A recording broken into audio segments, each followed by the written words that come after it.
Shalom familia, gracias por acompañarnos en un estudio más aquí en la Biblia en su contexto. Recuerden que en los últimos estudios terminamos el libro de Números y hoy estamos comenzando el libro de Deuteronomio familia.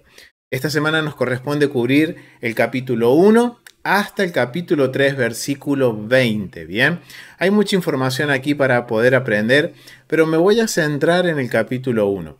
Sin antes quiero invitarlos a que vean el estudio que hicimos el ciclo pasado sobre la introducción a Deuteronomio, en donde básicamente nos enfocamos en poner en contexto de qué se trata el libro de Deuteronomio, cuál es el eje principal, el tema principal de Deuteronomio. Y para resumir un poquito, habíamos visto que el libro de Deuteronomio es un libro legal, en donde la confección del libro, al compararlo con escritos del Antiguo Medio Oriente como el código hitita, las leyes hititas, vemos que es como una especie de constitución o una acta legal conforme a lo que se creía o como era en el Antiguo Medio Oriente. Tiene la misma estructura y lo desarrollamos en ese estudio. Paso por paso pusimos la base y el contexto del libro de Deuteronomio. Así que los invito a que vayan y lo vean. Y teniendo eso en mente, nos vamos a enfocar en el capítulo 1. ¿Por qué?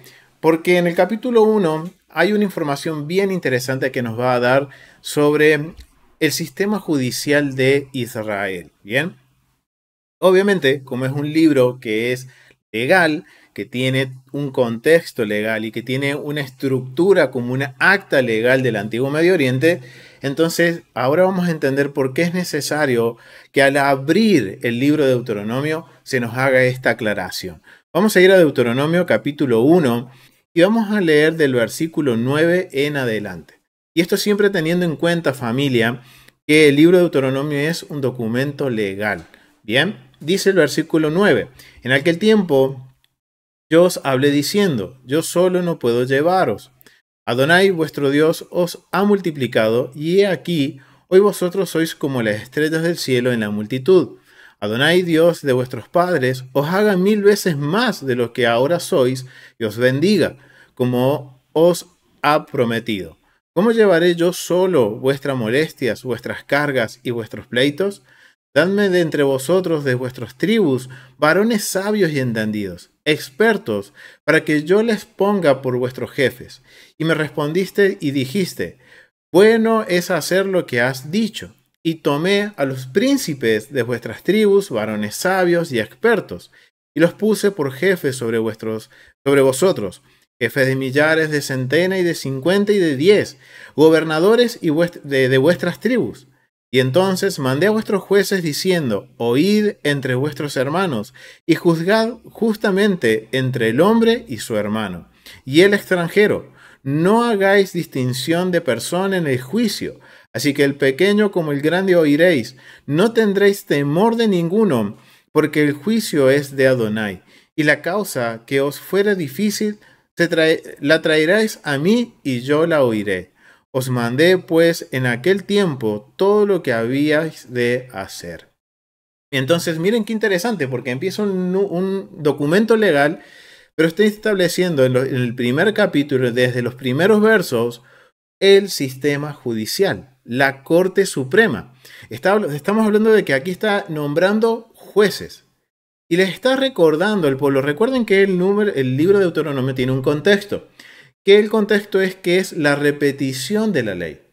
Dios acá no es Dios, sino que es Moisés repitiendo al pueblo. Recuerden que aquí está a pasos de entrar a la tierra prometida. Está en la tierra. Está por entrar a la tierra. Entonces, Moisés, ¿qué está haciendo? Está volviendo a repetirles el discurso más largo de Moisés y justamente es en la frontera. Entonces, ahora les está recordando al pueblo que antes, cuando el Eterno da la instrucción de nombrar jueces, el pueblo dijo, así haremos y así lo vamos a hacer. ¿Por qué? Porque recuerden que todo esto viene desde el libro de Éxodo, desde el capítulo 18, cuando Jetro, el suegro de Moisés, le dice, parafraseando familia, estás cansándote, así vas a cansarte tú y todo el pueblo en litigar todos los casos judiciales. Recuerden que antes del consejo de Jetro, era Moisés quien estaba a cargo de todos los juicios y todos los problemas que surgían en el pueblo. A través del consejo de Jetro vamos a ver que en el libro de Números el Eterno aprueba ese consejo. Vamos a ir a Números capítulo 11. Vamos a ir a capítulo 11 de Números.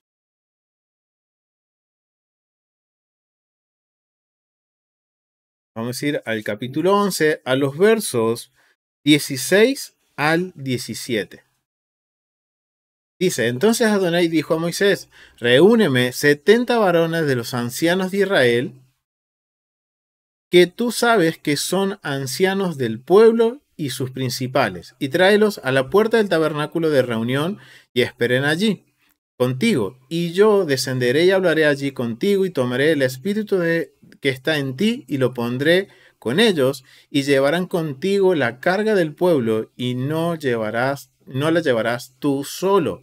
Entonces vemos que el consejo de Jetro ahora es aprobado por el Eterno y le está diciendo, miren lo que dice, entonces Adonai dijo a Moisés, es Dios ahora diciéndole, como dándole a entender que el consejo es válido. Entonces, ahora aprobando el Eterno el que se arme una corte judicial, el Eterno le dice aquí que tiene que buscar 70 hombres. Más Moisés son 71 hombres que van a estar como en la Corte Suprema de Israel. Y empieza a pedirles que estos hombres tienen que cumplir ciertos requisitos. ¿Cómo lo sabemos? Volvamos a Deuteronomio capítulo 1, verso 17. Vamos a ir al Deuteronomios capítulo 1, 17 dice, no hagáis distinción de persona en el juicio, así que el pequeño como el grande oiréis y no tendréis temor de ninguno, porque el juicio es de Dios y las causas que os fuera difícil las traerán a mí y yo las oiré.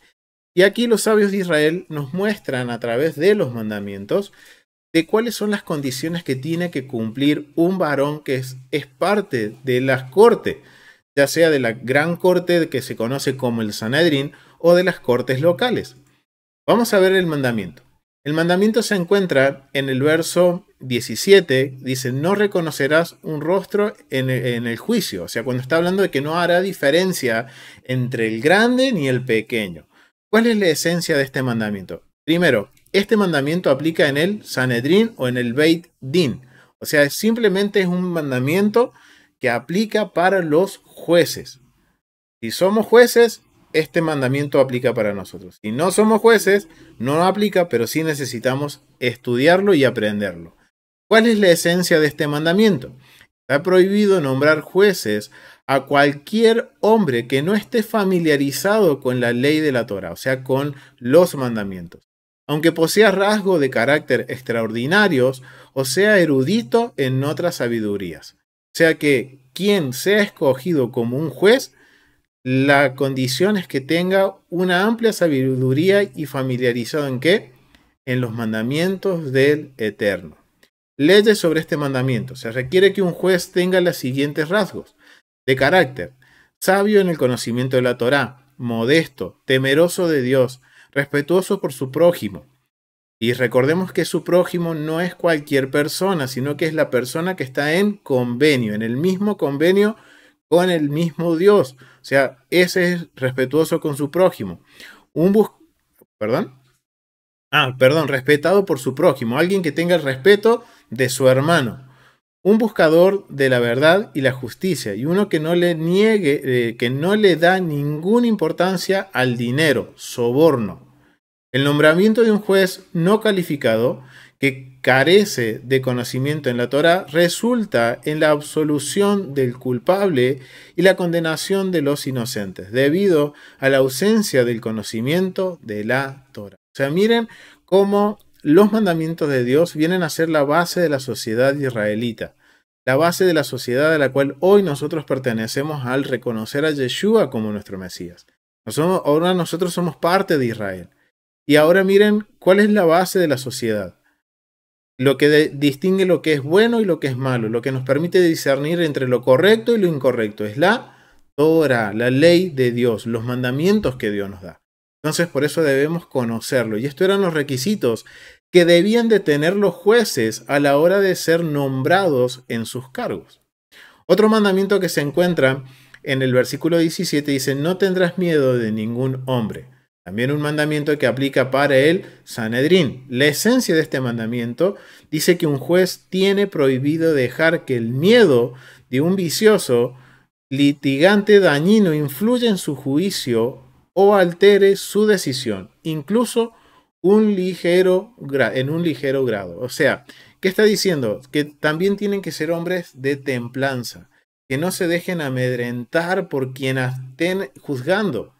Puede ser el mafioso, podremos poner un ejemplo para que lo podamos entender todo. Imagínense un juez que está delante de un mafioso, el más mafioso de la región, y que demuestre miedo. ¿Qué va a hacer? Va a hacer que este hombre, si no tiene templanza, este juez, va a juzgar mal. Y el Eterno dice: no tengan miedo. ¿Por qué? Porque el juicio, como leíamos recién, es de Dios. Solamente el juez es un intermediario. El juez es quien interpreta la ley y da una correcta aplicación, y por eso debe conocer la Torah. Entonces vemos que todo esto viene desde Éxodo, capítulo 18. Vemos también que en Números, capítulo 11, del 16 al 17, Dios ahora aprueba esto. Y miren algo bien interesante. Cuando vamos a Números, capítulo 11, y vamos a ir a los versos del 24 al 29, miren lo que dice. Y salió Moisés y dijo al pueblo las palabras de Adonai, y reunió a los 70 varones de los ancianos del pueblo, y los hizo estar alrededor del tabernáculo. Y esto a mí me llamó mucho la atención, estos siguientes versos. Ahora conociendo los mandamientos. Entonces Adonai descendió en la nube, y le habló y tomó del espíritu que estaba en él, y lo puso en los 70 varones ancianos. Cuando pasó sobre ellos el espíritu, profetizaron y no cesaron.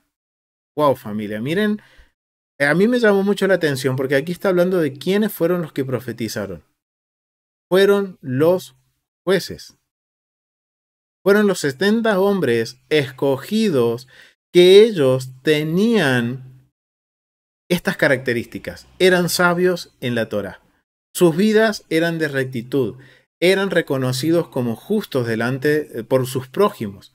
Y miren lo que sucede. Dice que Moisés los escoge y entonces Adonai desciende en la nube y le habló y tomó del espíritu que estaba en él y lo puso en los 70 varones ancianos. Esto de ancianos no quiere decir que son abuelitos, sino que son los jueces, las personas de autoridad.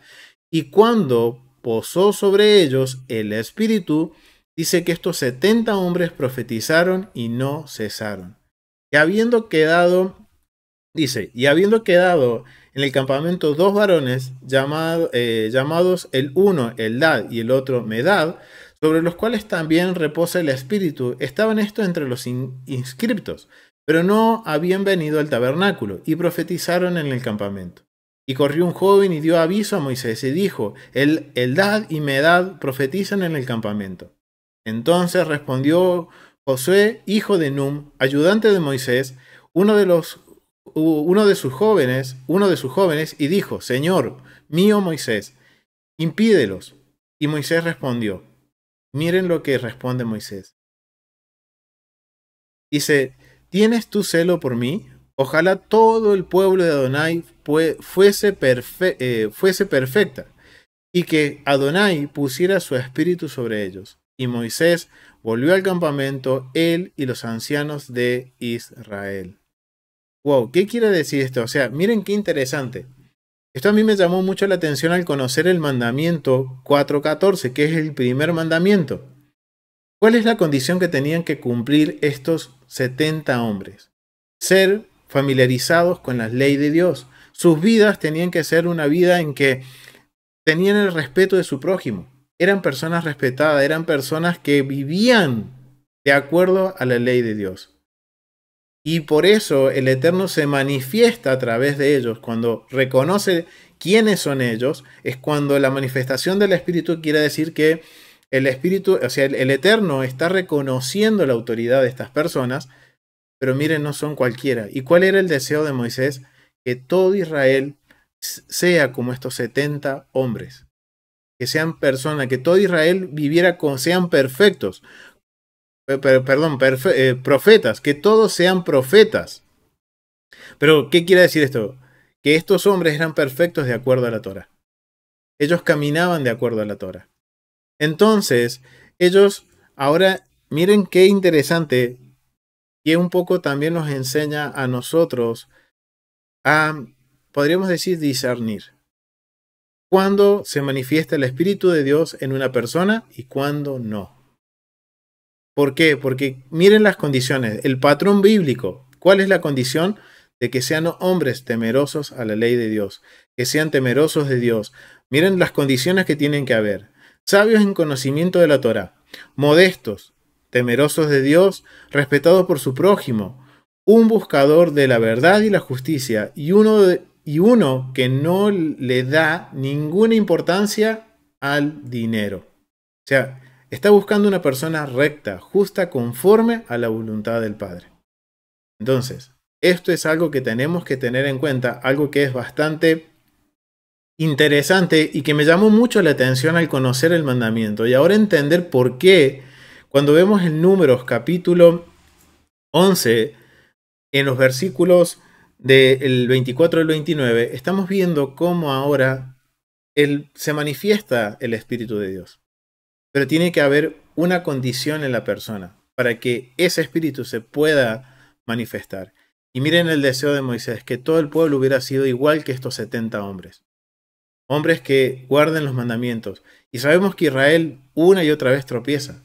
Pero aquí vemos que hay 70 hombres conforme al corazón del Padre.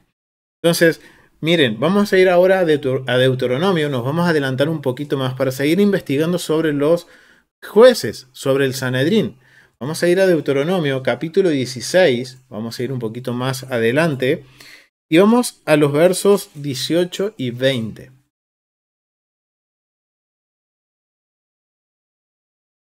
Dice, jueces y oficiales pondrás en todas tus ciudades que Adonai tu Dios te dará en tus tribus, las cuales juzgarán al pueblo con un justo juicio. No torcerán el derecho, no hagas acepción de persona, ni tomes soborno, porque el soborno ciega los ojos de los sabios y pervierte las palabras de los justos. La justicia seguirás, para que vivas y heredes la tierra que Adonai tu Dios te da. O sea, aquí vemos cómo otra vez el Eterno, más adelante, a través de Moisés, les recuerda, cuando tomes la tierra, cuando cada uno esté en su territorio, cada tribu, tiene que nombrar jueces y tienen que seguir la justicia, tienen que seguir la rectitud de Dios. Y vemos que la base de la sociedad, la base social de Israel era los mandamientos, los estatutos del Eterno. Vamos a Deuteronomio 17, versículo 8, 13. Dice lo siguiente, y cuando algunas cosas te fueren difíciles en el juicio, entre una clase de homicidio u otro, entre una clase de derecho legal y otro, entre una clase de herida y otra, en negocios de litigio en tus ciudades, entonces te levantarás y recurrirás al lugar que Adonai, tu Dios, escogiere. Y vendrás a los sacerdotes levitas y al juez que hubiere en aquellos días.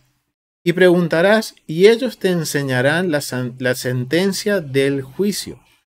Y harás según la sentencia que te indiquen los del lugar que Adonai escogiera.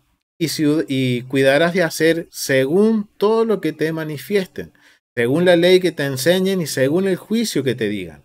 Harás, no te apartarás ni a diestra ni a siniestra de la sentencia que te declaren. Y el hombre que procediera con soberbia, no obedeciendo a los sacerdotes que están para ministrar allí delante de Adonai tu Dios, o al juez, el tal morirá, y quitarás el mal del medio de Israel. Y todo el pueblo oirá y temerá, y no se ensoberbecerá. Wow, familia. Miren, Esta era la función de los jueces, de dar juicio, y el pueblo, al aceptar la condición de que iban a haber jueces y que iban a ser nombrados por Moisés y que el Eterno iba a dar este nombramiento también, ellos tenían que acatar lo que dijeran los jueces. Por más que me pareciera injusto, obviamente los jueces tienen que ser jueces que vayan conforme al corazón del Padre, a la voluntad del Padre. Ellos van a dirimir de acuerdo a la Torá.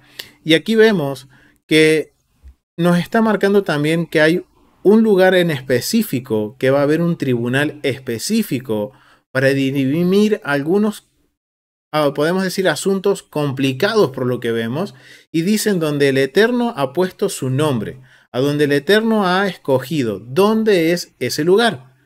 Es Jerusalén. Entonces vemos que establece aquí estos versículos, nos está hablando sobre el gran Sanedrín, sobre podremos decir, el lugar donde van a estar los 71 hombres, jueces de Israel. Van a estar en Jerusalén y ellos se van a encargar de las, digamos, situaciones difíciles o las, podríamos decir, causas difíciles. Bien, pero esto es bien interesante. ¿Por qué es interesante? Porque todo esto nos va a permitir entender algo que está sucediendo en el libro de Hechos. Ahora nosotros hemos puesto en contexto el tema de los jueces. Hay mandamientos que aplican para ellos, ya conocemos quiénes son los jueces. Vemos que el Eterno aprueba esto, que en el caso de Moisés cuando los nombra, vemos que hay una, podemos decir, una manifestación en que demuestra que el Eterno aprueba que esos 70 hombres sean los jueces de Israel. Y esto es bien interesante porque, como vemos, va a haber jueces que van a dirimir en cuestiones locales, otros en causas intermedias y otros en causas más complejas, que en este caso sería el Gran Sanedrín, en donde están los 70 hombres más Moisés. Eso es en el libro de Números. O sea que va a haber un presidente y 70 jueces que van a estar acompañando y dirimiendo con Moisés. Esto, ¿por qué lo quiero que pongamos esto como base, familia? Porque esto nos va a ayudar a entender mucho sobre el Nuevo Testamento. Porque al conocer nosotros ahora el vocabulario de que hay jueces, de que hay una forma de juzgar, vamos a ver que hay distintas formas de juzgar porque vamos a ir al Tratado de la Mishnah que habla sobre lo que son los jueces, lo que habla sobre el Sanedrín, y vamos a ver que hay distintas responsabilidades y hay distintas también, podemos decir, causas que van a manejar cada uno. Y entonces, ahora conociendo el vocabulario, cuando leamos, por ejemplo, el libro de Hechos, vamos a entender de qué se está hablando. Pero yo quiero, antes que nada, familia, recordarles de que esta frase, porque ahora vamos a entrar en el Nuevo Testamento, ya teniendo la base sobre lo que es el Sanedrín, quiénes son estos hombres del Sanedrín, cuáles son las condiciones que cumple. Vemos que el Eterno aprueba que haya un juez, que hayan jueces que estén gobernando el pueblo, que estén juzgando al pueblo. Ahora nos va a ayudar a entender qué es lo que está sucediendo en Hechos capítulo 5. Por eso es necesario que aprendamos esta, y voy a ser repetitivo y me van a escuchar 1001 veces decir la familia, porque esto es cierto, familia. La Biblia es para nosotros, pero no fue dirigida a nosotros, no somos la audiencia original. Y esta frase es del profesor John Walton, un académico de la Biblia.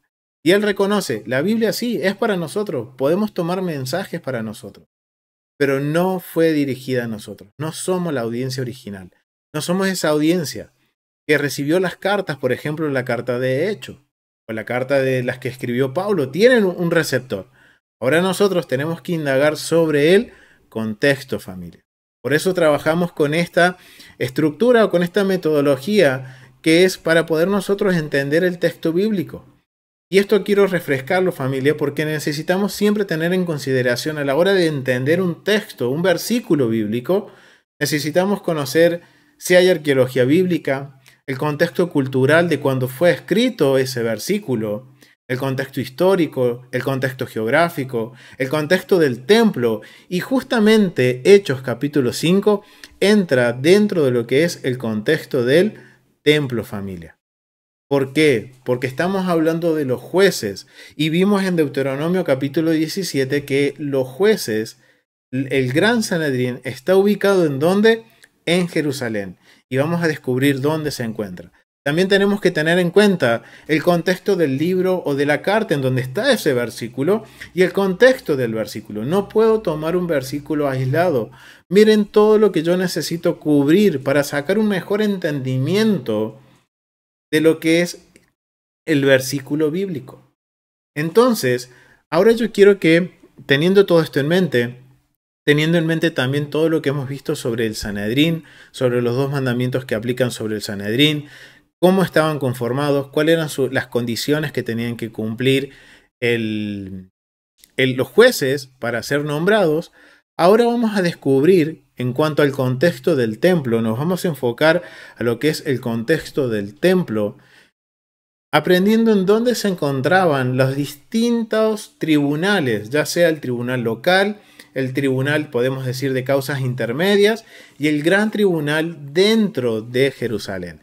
Por eso yo quiero que vamos ahora a la app del templo, a esta aplicación que nos permite recorrer de forma virtual el templo del primer siglo, y vamos a nosotros aquí a caminar y a descubrir dónde estaban estos sanedrines, dónde estaba en Jerusalén el Sanedrín local, que juzgaba las causas locales en Jerusalén. Después había uno intermedio y uno que era el Gran Sanedrín. Bien, miren, acá estamos ubicados nosotros al ingreso del templo. Lo que estamos viendo nosotros ahí es el arco de Wilson. No es que tenía ese nombre originalmente, sino que lleva ese nombre porque el arqueólogo se llamaba así, quien descubre los vestigios de este arco que está justamente acá arriba. Este arquito que está acá, en la arqueología hoy se pueden encontrar. Miren cómo ahora empezamos a ver algunas cuestiones también del contexto arqueológico. Bien, que hoy podemos también aprender de eso y ubicarnos geográficamente dentro de las historias bíblicas. Sí demanda un pequeño esfuerzo, familia, de estudiar, de aprender. Bien, entonces nos encontramos en el sector sur del templo, que era la parte en donde ingresaba principalmente todo el público. Recuerden que aquí a nuestras espaldas se encuentra lo que se llama las sendas antiguas o el camino del peregrino, que es por donde, recuerden, subían en todas las fiestas desde el sur hacia el templo, subían por este camino todos los peregrinos en las fiestas que el Eterno nos menciona en Levíticos capítulo 23, Deuteronomio 16, 16. Justamente aquí en el ingreso del templo, vamos a dirigirnos hacia la puerta sur, vamos a ver que aquí a nuestra derecha se encuentra este edificio. Este edificio es el edificio en donde litigaba el Sanedrín de los tres, podríamos decir, el Sanedrín local, que estaba conformado por tres jueces nombrados por el Gran Sanedrín. Bien, miren lo que dice aquí. Yo quiero compartirles esto, que esto es de una arqueóloga, Eliat Mansar, que comparte lo siguiente en su libro, La Guía Completa, páginas 57 a la 58, de lo que es el estudio que ella hizo de los descubrimientos arqueológicos del templo. Dice, la Mishnah menciona tres juzgados. Wow, esto es interesante y vamos a ver esto en la Mishnah. Dentro de los límites del monte del templo. Uno solía sentarse a la entrada del monte del templo y otro solía sentarse a la entrada del tribunal del templo. Y otro solía sentarse en el salón del tallado o de la piedra tallada. Y esto lo vamos a ver en la Mishnah en el tratado Sanedrín. Al pie del muro sur, hacia el este, en la triple puerta, se encontraban impresionantes rastros de grandes edificios herodianos. Benjamín Massar, que era el abuelo de Eliat Massar, sugiere que en este edificio ubicado donde este edificio, justamente el que estamos viendo nosotros, era en donde se reunían para dirimir lo que era el pequeño Sanedrín, el Sanedrín local. Vamos a entrar aquí y vamos a ver en la Mishnah también, aquí, bueno, está un poquito oscuro, y este era el edificio en donde se reunían los tres jueces de lo que era el Sanedrín. Bien, vamos a ir a lo que es entonces a la Mishnah. Vamos a ir al tratado Shekelim, no, vamos a ir al tratado al tratado de la Sanedrín. Vamos a ir al Sanedrín. Aquí estamos en el Sanedrín de los tres. El Sanedrín de los tres, o el Sanedrín local, el que justamente estamos viendo nosotros en la app del templo antes de entrar al templo. Miren lo que dice el Sanedrín, el Tratado Sanedrín capítulo 1, párrafo 3. La imposición de manos, y esto es lo que hacía este Sanedrín, la imposición de manos de los ancianos, que eso lo vemos en Levíticos capítulo 4 del verso 3 al 15, eso está hablando de cuando el pueblo cometía un pecado por error comunitario. Y ellos eran los que imponían las manos sobre el animal que representaba al pueblo por el pecado por error. Eran ellos, estos jueces que pertenecían al pequeño Sanedrín o el Sanedrín de los tres, como se conoce. Y él también dice que el desconocimiento también y el desnucamiento del ternero en el capítulo 21 también habla de Deuteronomio, son ellos tres. Esta es la opinión de Rabí Simeón. Rabí Yehuda dice, por 5, la ceremonia de quitar el zapato, miren también, ¿y esto a qué se habla? Lo del quitar el zapato, ¿a qué les hace recordar esto? A Ruth y a Boaz, a vos. Cuando él va a redimir a Ruth, cuando vos vas a redimir a vos, pero su pariente redentor más cercano no lo quiere hacer, ¿qué sucede? Van, dice, a las puertas de la ciudad, a los sabios, a los ancianos, y ahí nos está dando a entender que están hablando de términos legales. Están delante de un juez. Ahora sabemos, de acuerdo a la Mishnah, al Tratado Sanedrín, estamos viendo que a qué juzgado fueron, al juzgado de los tres Sanedrín, a los tres jueces, en donde ellos tenían que dirimir en estas cuestiones comerciales con respecto, por ejemplo, a la quita del zapato por una tierra, por la ley del levirato, y el acto de rehusamiento, esto era cuando una persona se rehusaba, y el mejor ejemplo lo tenemos en el libro de Ruth, y era por el juzgado de tres. El fruto de las plantas del cuarto año, eso lo vemos en Levítico capítulo 19, versículo 23. También esto caía sobre la jurisdicción del Sanedrín de los tres. Y el segundo diezmo de Deuteronomio capítulo 14, versículo 23, también determinar este tiempo, determinar esto del segundo diezmo, también correspondía a las funciones del Sanedrín de los tres. Del que no se conocía su valor, también recuerden que había un voto en el cual yo podía hacer el voto por el valor de una persona, por el valor de un objeto, yo podía hacer un voto. ¿Quiénes establecían este valor? El tribunal de los tres.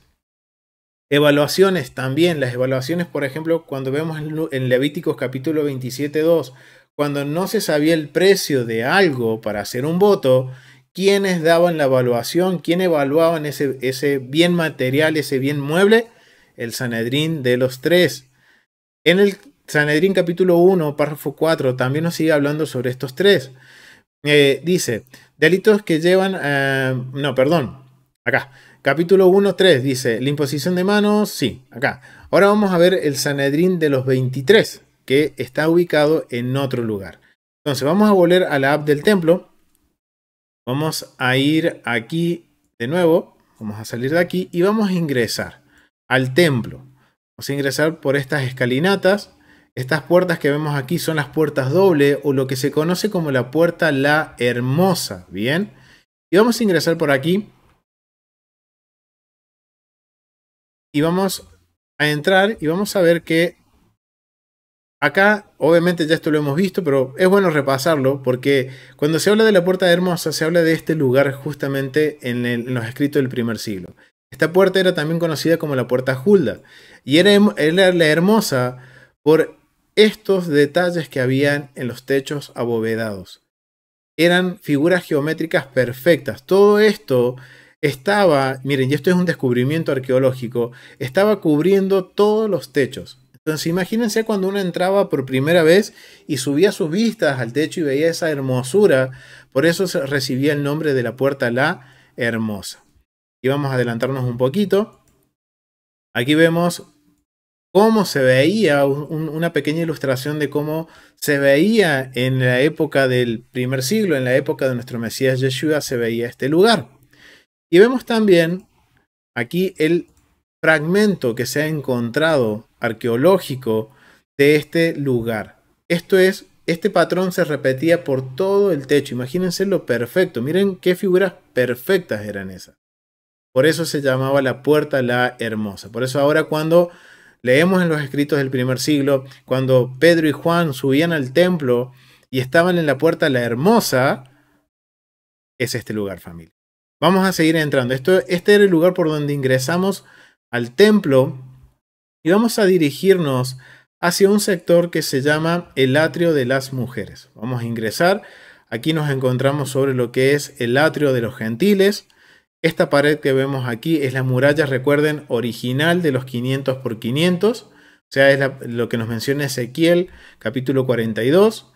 Y vamos a dirigirnos a un sector que se encuentra en la parte este del templo. Ya conocimos en dónde estaba el juzgado local de Jerusalén. Ahora vamos a ver el juzgado intermedio, el que estaba conformado por 23 jueces de Israel. Vamos a dirigirnos hacia la parte este del templo. Vamos a dirigirnos por aquí. Y vamos a ver que hay dos edificios al este del templo. Vamos a subir por aquí. Y vamos a encontrar dos edificios. Miren, esta es la puerta del este que se encuentra al ingreso del atrio de las mujeres. En este sector que vemos aquí, recuerden que aquí era en donde se almacenaban las aguas de la purificación, de la mezcla de las cenizas de la vaca roja con las aguas del estanque Siloé, que nos menciona el número 19. Es este el lugar de almacenamiento. Pero también se encuentra este lugar, este sector que está aquí, este edificio, en la entrada de lo que es el atrio de las mujeres. Y este viene a ser el Sanedrín de los 23. Aquí en donde juzgaban los 23. El Sanedrín menor o el Sanedrín Catán. Vamos a ver que es muy parecido al Sanedrín de lo que es el Gran Sanedrín en las partes interiores del templo. ¿Bien? Sanedrín Catán, pequeño Sanedrín, fue el segundo más alto tribunal de la gente. Consistía en 23 jueces y se reunían en una cámara a la puerta oriental de Era Hanashim, atrio de las mujeres, o sea, justamente en este sector. Ahora vamos a ver cuál era la función de estos 23, qué es lo que estos 23 estaban dirimiendo. Dice, delitos que llevan aneja la pena capital, que quiere decir que aquellos delitos que se asocian con la pena capital. ¿Y cuál es la pena capital? La muerte. La pena de muerte. Esa es la pena capital. Por 23. O sea que todo lo que tenía que ver con pena de muerte, de acuerdo al delito, se dirimía en este tribunal de los 23. En relación al crimen de bestialidad actuado o sufrido por una bestia, se juzgaba en los 23, ya que está escrito, matarás a la mujer y a la bestia, de acuerdo a lo que dice Levíticos capítulo 20, párrafo 16. En otro lugar, matarás a la bestia, Levítico 20, capítulo 15, versículo 15. El buey que ha de ser apedrado por matar a un hombre, recuerden que también habían leyes sobre eso, si había un accidente, que un buey acorneara a un hombre y lo matare, bien, todo vemos que no se podía hacer conforme a la voluntad de la persona. Todo tenía que haber un juez. Todo tenía que pasar por un juez. Nadie podía tomar justicia por mano propia. Todo era a través de un juez. Entonces vemos que también cuando pasaban estos accidentes, ¿quiénes eran los que tenían que juzgar? El Sanedrín de los 23, el Sanedrín Catán. Puesto que está escrito, el buey será apedreado y su propietario será puesto a muerte. Éxodo capítulo 21, verso 29. El mismo modo que el propietario es puesto a muerte, así el buey. La muerte de un lobo, de un león, de un oso, de un leopardo, de una pantera o de una serpiente se juzgaba por 23. O sea que miren, hasta el matar a un animal no podía ser por voluntad propia o yo tomar justicia propia. Había que presentarse a los jueces, según lo que nos dice la Mishnah. Cuando ha matado a un hombre, Rabbi Eliezer dice, quien primero lo mata se hace digno del mérito. Rabbi Akiva afirma que su muerte debe ser decidida por 23 jueces. O sea, todo lo que suceda, un accidente en el campo, ya sea que una fiera ataque a un hombre y se atrape esa fiera, un oso, un león, lo que fuera, había que presentarse ante los jueces. Y los jueces serían los que iban a dirimir sobre ese caso y ellos iban a dar la sentencia de muerte. ¿Esto qué nos enseña? De que no se podía tomar justicia propia. Había que presentarse a los jueces. Había todo un sistema judicial que cumplir. Habían reglas, normas, y los jueces ahora entendemos cuál es la responsabilidad, porque ellos tienen que ser conocedores de la Torá, porque ellos tienen que vivir Torá, porque ellos tienen que vivir los mandamientos de Dios, porque eso ellos van a tener, va a hacer que ellos tengan un justo juicio, ¿bien? Entonces ahora vemos que el Sanedrín de los 23 que reunía aquí estaba más asociado con aquellos delitos o accidentes que causaban muerte. Entonces ellos eran los que tenían que dirimir. Ahora ya sabemos que cuando, por ejemplo, sucedía un accidente, y esto viene a colación con la porción de la semana pasada que se hablaba sobre las ciudades de refugio. Antes de que la persona fuera a las ciudades de refugio, ahora sabemos que tenía que presentarse en este lugar. Y si los jueces decían, ok, fue un accidente, vaya a la ciudad de refugio, era por una decisión de los jueces. Si los jueces lo creían culpable, que no fue un accidente, entonces quedaba en manos de quién? Del vengador de la familia. ¿Dónde sucedía todo esto? Aquí en este lugar. Pero ahora vamos a ver otro lugar, que es donde se reunían los 71 hombres, la Corte Suprema, podríamos decir. Vamos a salir de este lugar y nos vamos a dirigir hacia el atrio de las mujeres. Vamos a entrar por aquí y nos vamos a dirigir hacia el sector del templo. Recuerden que en este lugar, el atrio de las mujeres, era el lugar donde podían estar hombres, niños y mujeres de Israel. Aquellos que estaban en pacto, no podían estar los extranjeros. Habían protocolos para entrar en el templo.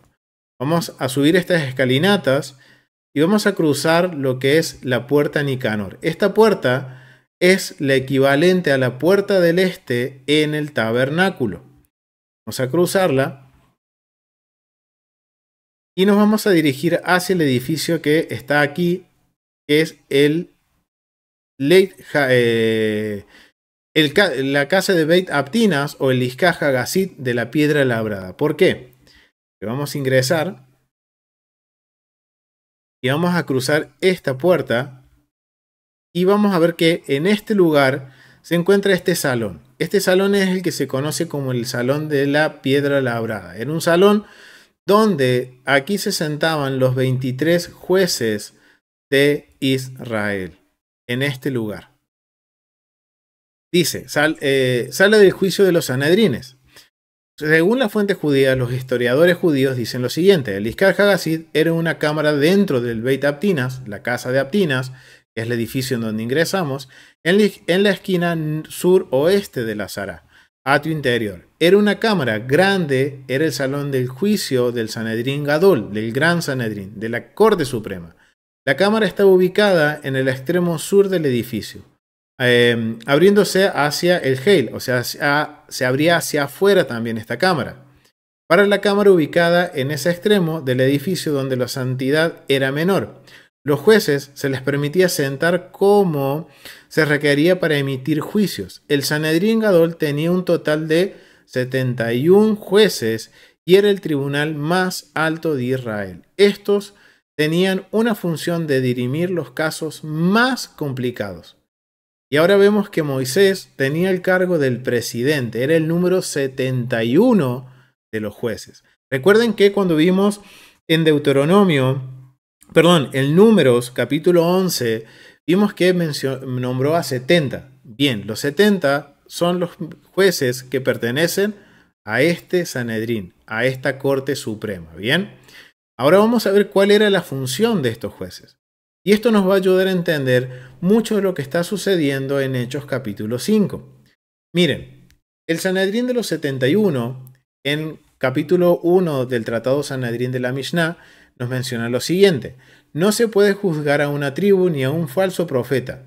En Deuteronomio capítulo 18, versículo 20, habla sobre los falsos profetas. ¿Quiénes tenían ahora que juzgar a un falso profeta? Sería el Sanedrín de los 71. Ni a un sumo sacerdote, o a no ser por un tribunal compuesto de 71 miembros, el Sanedrín de Jerusalén, el gran Sanedrín.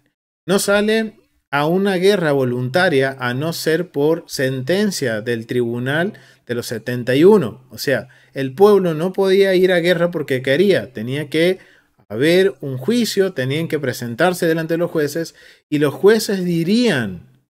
Recuerden que los jueces van también a transmitir, podríamos decir, la voluntad del Eterno, la palabra del Eterno. Y esto tengámoslo en mente para entender Hechos capítulo 5. Dice que no salían a guerra sin haber tenido la autorización del tribunal de los 71. No se puede alargar la ciudad de Jerusalén ni los atrios del templo a no ser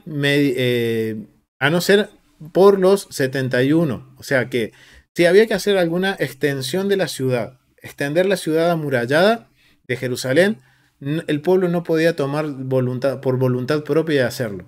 ¿Quiénes tenían que dar la autorización? La Corte Suprema, los 71. Querían hacer alguna modificación en el templo. Y esto nos tiene que hacer pensar qué sucede con Herodes. Herodes no es que él lo construye, sino que él da el capital para reconstruir el templo en el primer siglo, para remodelarlo. Pero ¿quiénes son los que toman las decisiones qué hacer y qué no hacer? Es el gran Sanedrín, estos 71 jueces. O sea que ellos dirimían de todo esto. Y no solo esto, también ellos dirimían de todo lo que tenía que ver con el servicio del templo. Dice, no se podía establecer sanedrines, o sea, jueces de las tribus, o sea, los jueces locales, los jueces de 3, se establecían a través de este gran Sanedrín, a no ser mediante de los 71. No se podía declarar a una ciudad apóstata, según lo que nos menciona Deuteronomio capítulo 13, versículo 13, y capítulo 10, versículo 4, si no es por un tribunal de los 71. Pero no se puede declarar como apóstata una ciudad fronteriza, ni tampoco 3, sino 1 o 2. ¿Por qué es esto? Porque los jueces entendían de que, de acuerdo a la situación del pueblo, muchas veces podía llegar a pasar de que si todas las ciudades fueran apóstatas, quizás Israel sería destruido, desaparecería. Entonces, ellos se limitaban, tenían un cierto límite, pero era para preservar la nación de Israel. Pero si había que declarar a alguien apóstata, y esto tiene que ver con Hechos capítulo 5, tenía que presentarlo ¿a dónde? Al gran Sanedrín, a este Sanedrín que se reunía aquí en el templo. Y ellos dirimían todas las cuestiones del santuario, ya sea el cómo realizar el protocolo, si había que hacer una modificación en el protocolo. Y no solo eso, miren familia también que cuando vamos a lo que es el tratado Rosh Hashanah del capítulo 2, párrafo 7 de la Mishnah, que habla sobre la fiesta de Yom Teruah, la declaración de la nueva luna, ¿quiénes son los que tienen que hacer la declaración de la nueva luna? El Sanedrín de los 71. No puede ser el sumo sacerdote solamente, no puede ser el pueblo, no puede ser cualquiera fuera de Israel. Tiene que ser el de los 71. Los 71 jueces tienen que dirimir y ponerse de acuerdo y juzgar de acuerdo a un protocolo. ¿Cuál es este protocolo? Debe haber testigos. Ellos tienen que estudiar el caso, estudiar los testigos, los testimonios y validar de que todo sea correcto. Y si es así, miren lo que sucede. Dice que el presidente del tribunal, o sea, el presidente del Sanedrín, el número 71, él es el que decía santificado, y todo el pueblo respondería tras él, santificado, santificado. Está hablando de la declaración de la nueva luna, del comienzo del nuevo mes, y en esto está hablando sobre el comienzo del año de acuerdo al calendario hebreo. Ya sea que se viera a su tiempo, ya que no se viera a su tiempo, se procedía a la santificación. Rabí Eliezer, hijo del Rabí Sadoc, decía, si no se veía a su tiempo, no se procedía a la santificación, porque ya los cielos habían hecho su santificación. Se está hablando, dirimiendo sobre el protocolo que había para declarar un nuevo mes, el comienzo de un nuevo mes, que es a través de la luna nueva, y también el comienzo del tiempo de festividades de lo que es el otoño, familia. Bien, ahora hay un dato bien interesante que aparece en el párrafo 8 del Tratado Rosh Hashanah, capítulo 2, en donde miren lo que dice. Ramban Gamaliel, y en Hechos 5 habla de un Gamaliel, tiene en su habitación superior sobre una mesa en la pared figuras de las formas de la luna, que mostraban a los más simples preguntándoles, ¿le has visto así o así? O sea, ¿quiénes son los simples? Recuerden que no todos tenían educación en ese momento. Ese es el contexto que se está viviendo. La mayoría no tenía educación. Entonces, Rabí Gamaliel, que es parte del Sanedrín, y después vamos a descubrir quién era Ramban Gamaliel, dice que él se había hecho dibujos en donde a los simples, a las personas de campo, por lo general las personas del campo eran las que veían la nueva luna, les indicaba la vista así o así. Y así es como Rabí Gamaliel, él identificaba si el testimonio era verdadero o no. Y recuerden que se tenía como mínimo 2 testigos para declarar la luna nueva. Y esto es bien interesante porque todo esto entra dentro de lo que yo les mencionaba, familia, del contexto para poder entender Hechos capítulo 5. Contexto templo, contexto geográfico, contexto arqueológico, porque tenemos que investigar sobre el templo. Ahora estamos hablando sobre el servicio del templo y de las funciones del Sanedrín. Pero vamos a ir ahora a Hechos capítulo 5 y vamos a analizarlo de acuerdo a lo que hemos visto, a la evidencia que hemos establecido. Vamos al capítulo 5 y vamos al verso 17 en adelante. Dice, Pedro y Juan son perseguidos. Entonces, levantándose el sumo sacerdote y todos los que estaban con él, esto es la secta de los saduceos, se llenaron de celos y echaron mano a los apóstoles y los pusieron en la cárcel pública. Mas un ángel del Señor, abriendo por la noche las puertas de la cárcel y sacándolos, dijo, id y puestos en pie en el templo. ¡Wow! Miren a dónde los envía el ángel. Anunciad al pueblo todas las palabras de esta vida. Habiendo oído esto, entraron de mañana en el templo y enseñaban. ¡Wow! ¿A dónde estaban? En el templo, familia. Entonces es algo que tenemos que tener en cuenta.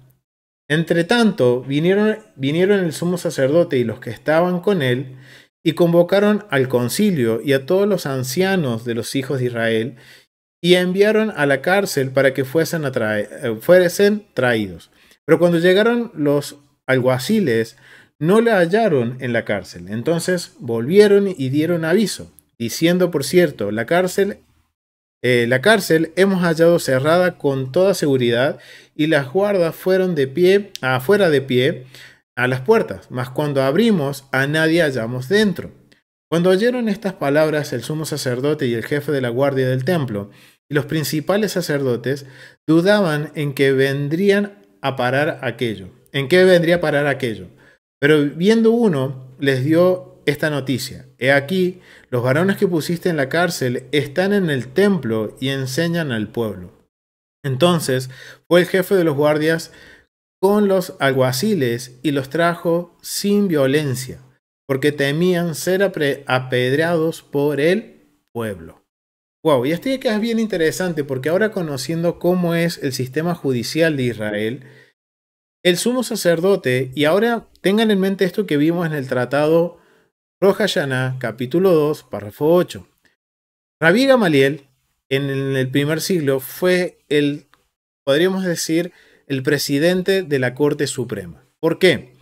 Porque recuerden que en el primer siglo el sacerdocio se corrompió.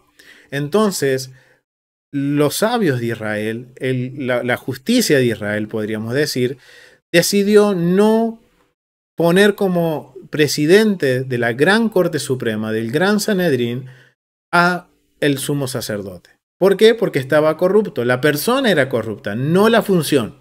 La persona era corrupta. Entonces apartaron de ese puesto al Sanedrín y pusieron a una persona justa, una persona que cumpliera con los requisitos. Y en primer siglo, de acuerdo a los historiadores, se sabe que Rabí Gamaliel, el Rambán Gamaliel, fue el presidente de lo que es el Gran Sanedrín en Jerusalén, en el templo.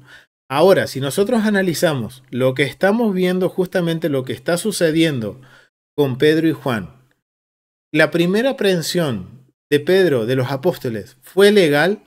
No, familia. De acuerdo a lo que hemos estado viendo, no fue legal. Porque antes de ser aprehendidos, ellos tendrían que haber sido llevados ante los 71. Y los 71 haber llegado a la conclusión de que si debían ir a la cárcel o no.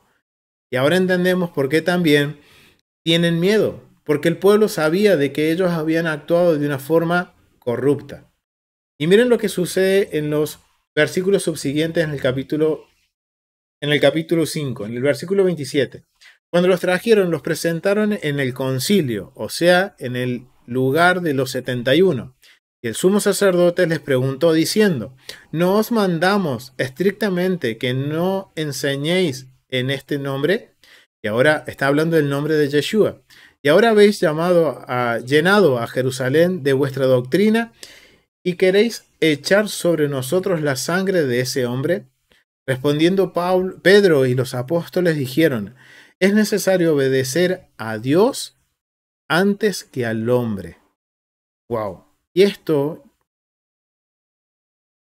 cobra mucho más sentido cuando vemos quién le está preguntando a los apóstoles, quién está como de alguna forma confrontando a los apóstoles. ¿Quién es? El sumo sacerdote. Fue lo que el sumo sacerdote fue algo que fue aprobado por el Gran Sanedrín, y eso es algo que tenemos que preguntarnos. Por eso es que los apóstoles le están diciendo, es necesario obedecer a Dios antes que al hombre. Porque recuerden que cuando en Éxodo capítulo 18 y en Números capítulo 11 se nombran los jueces, dicen que los casos más difíciles los van a traer delante de este juzgado ante Moisés, y Moisés iba a consultar delante de Dios. Y lo hemos visto en porciones anteriores, por ejemplo, con las hijas de Zelofejad. Era un caso difícil. ¿Y a dónde fue a consultar Moisés? Al Eterno. Y lo que el juez Moisés les dice es lo que el Eterno está diciendo. Ahora entonces es muy probable que los apóstoles están confrontando ahora al sumo sacerdote, respetuosamente, pero lo están confrontando, diciendo, es necesario obedecer a Dios antes que al hombre. ¿Por qué? Porque estamos viendo que el sumo sacerdote, y miren que el sumo sacerdote con quién fue, con los saduceos, no fue con todo el tribunal, sino que fue con aquellos que estaban en la secta que él pertenecía. Que los saduceos eran aquellos que creían en la vida, podemos decir que no hay vida después de la muerte, que no hay resurrección, que hay que vivir la vida en este mundo, gastarse todo, consumir todo, digamos, vivir en prosperidad. Entonces, los saduceos era el sumo sacerdote que nos da a entender que él era partidario de este grupo de los saduceos, fue él y ese grupo quienes le dijeron a los apóstoles, no prediquen en el nombre de Yeshua. No fue una decisión legal. Y por eso ahora puede ser muy posible, ahora teniendo todo lo que es el contexto de la función del Sanedrín, cómo funcionaba la Corte Suprema, nos estamos dando cuenta que ¿qué están haciendo los apóstoles en el juicio? Defendiéndose. Hay una retórica. El sumo sacerdote les dice, no les ordenamos, pero ¿quién? ¿Él y el tribunal o él y sus secuaces? Era él y sus secuaces. Entonces los discípulos le dicen, es mejor obedecer a Dios antes que a los hombres. El Dios de nuestro Padre levantó a Yeshua, a quien vosotros matasteis colgado en el madero. Miren cómo los están confrontando. O sea que no son todos los judíos quienes mataron a Yeshua, sino que los que intervinieron para que esto sea posible fueron los saduceos. A esto, que era un grupo muy pequeño dentro de la religión del primer siglo, del judaísmo del primer siglo. Era muy pequeño ese grupo, pero eran de gran poder. Podríamos decir que ellos eran parte del poder. Y vemos que el sumo sacerdote Ananías, quien estaba en el sacerdocio en ese momento, él era saduceo. Entonces, acá los están confrontando y están en el tribunal. Dice que estaban en el tribunal. Entonces, ¿en qué tribunal estaban? En el templo. ¿En cuál estaban? En este tribunal. Aquí es muy posible. ¿Por qué es muy posible? Porque también hay registros de que el Sanedrín, 30 años antes de la destrucción del templo, se había movido de este lugar a lo que se conoce como el Royal Store o el Pórtico Real, que está justamente en las afueras del perímetro de los 500 por 500. Pero puede ser que es muy posible ellos fueron traídos aquí, porque dice que ellos estaban enseñando en el templo. Y que dentro, mientras ellos estaban enseñando, ahí los aprendieron de una forma, podríamos decirlo, como más que nada pacífica, y los traen aquí y lo presentan delante del tribunal. Y el sumo sacerdote los está confrontando. Y ellos le están respondiendo al sumo sacerdote. Le están confrontando y le están diciendo que dice, el Dios de nuestros padres levantó a Yeshua, a quien vosotros matasteis colgado en el madero. O sea, como que le está diciendo, hey, ustedes los fariseos, a este Dios ha exaltado con su diestra por príncipe y salvador, para dar a Israel arrepentimiento y perdón de pecados. Y nosotros somos testigos suyos de estas cosas. Y también el Espíritu Santo, el cual ha dado Dios a los que le obedecen. Versículo 23. Ellos, oyendo esto, se enfurecieron y querían matarles. No era el Sanedrín, sino que eran los saduceos. Entonces, levantándose en el concilio un fariseo llamado Gamaliel, doctor de la ley, venerado de todo el pueblo, mandó que sacasen fuera por un momento a los apóstoles. Ok, dice un fariseo que no pertenecía a la casa de los saduceos. Ahora es interesante porque tenemos que estudiar cuántas casas de fariseos había en el templo, en Jerusalén, en Israel. Habían 7 casas de fariseos. Una eran los saduceos. Las dos predominantes, Gilel y Shammai. Gilel es, digamos que Gamaliel es nieto de Gilel. Él pertenecía a la casa de Gilel. Y él era un doctor de la ley, venerado por todo el pueblo. Y esto no nos hace recordar al mandamiento 4:14, que tiene que ser un doctor de la ley, modesto, temeroso de Dios y respetado por sus prójimos. Es exactamente el mismo vocabulario que se está hablando en Hechos capítulo 5, párrafo 33, en donde vemos que ahora el sumo sacerdote, y como vemos también en Rosh Hashanah, capítulo 2, párrafo 8, Ramán Gamaliel era parte del Sanedrín. Estamos hablando de la misma persona. Entonces, miren lo que dice. Dice que lo sacara, que el presidente ahora está tomando cartas en el asunto del presidente del Sanedrín y le dicen, saquen afuera a los apóstoles. Y les dijo, varones israelitas, mirad por vosotros lo que habéis a hacer respecto a estos hombres. Porque antes de estos días se levantó Teudas, diciendo que era alguien. A este se unió un número como de 40 hombres, de 400 hombres, pero él fue muerto y todos los que obedecieron fueron dispersados y reducidos a nada. Después de este se levantó Judas, el Galileo, de los días del censo, y llevó en pos de sí mucho pueblo. Pereció también él y todos los que obedecían fueron dispersados. Y ahora os digo, apartaos de estos hombres y dejarlos, porque si este consejo o esta obra es de los hombres, se desvanecerá, mas si es de Dios, no la podréis destruir.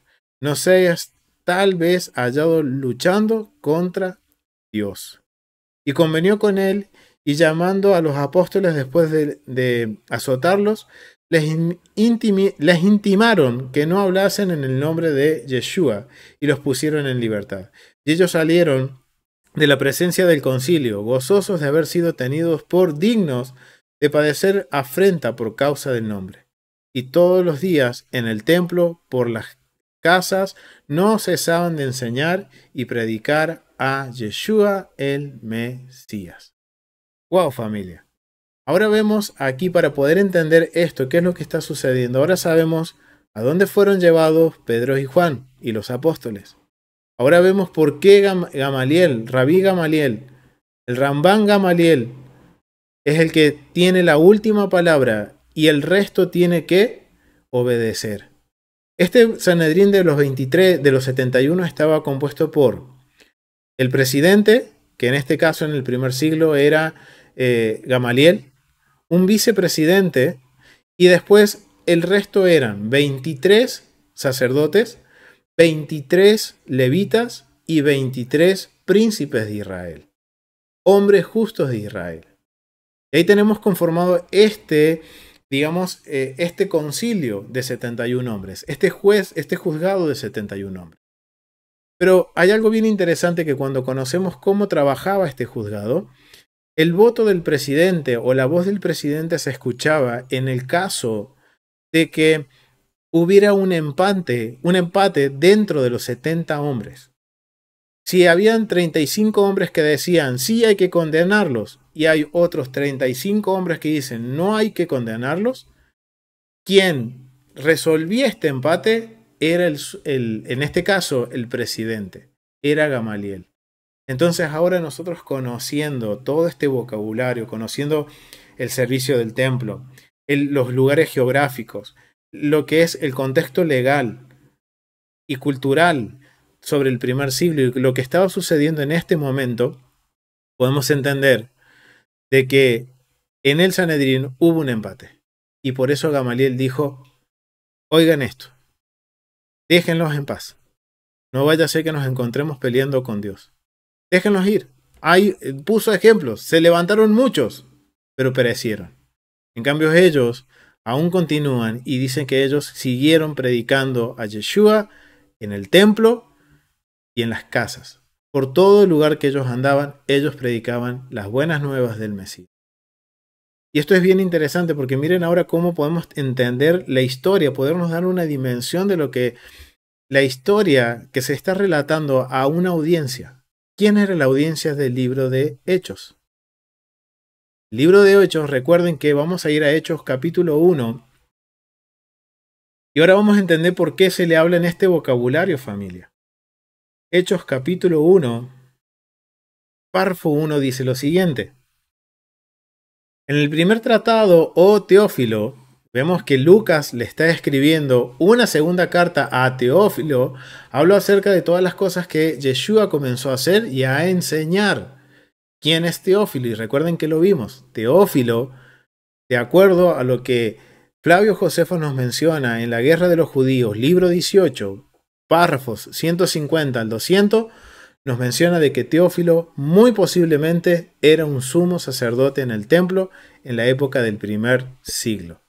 Entonces, esta carta, ahora entendemos el vocabulario, fue muy posiblemente escrita a un sumo sacerdote. Por eso no se le tenía que dar muchos detalles.